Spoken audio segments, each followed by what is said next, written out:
Apa ni? Tak ada ganda apa ni? Jagalah enjin tadi. Kalau tak jaga, apa ni? Kuasa di tangan anda. Dah geleng lah nakit. So innalillah pada pukul berapa bang hari ni? Enjin ni? Pasar. Pasar. Okay. Iman dah ada iman.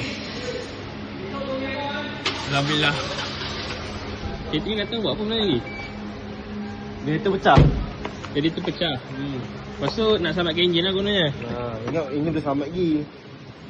Sekali dah buat radiator, start, tak boleh start. Air dah masuk dalam piston. Kalau kau parking kereta kat rumah, tiba-tiba ada air yang bertakung kan. Bukan yang bawah ni, yang depan. Kalau depan ni bertakung kat bahagian depan ni kan, daripada hujung ni sampai hujung sini ada air bertakung, cek takut dia terkurang. Tapi kalau kat tengah ni macam biasa lah aircon.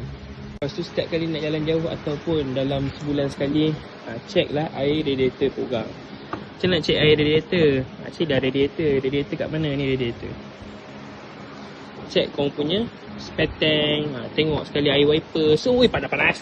Oh, sejuk, nasib baik.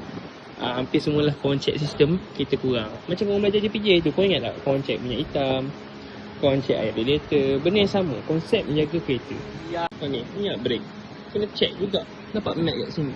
So, setiap kena jalan jauh ataupun kau nak berjalan kan, setiap sebulan sekali, cek lah semua benda komponen-komponen ni macam test JPJ. Kalau tak jadi macam mana ni lah. Dah ada enjin dia, kita tengoklah proses macam mana tukar enjin lah kot.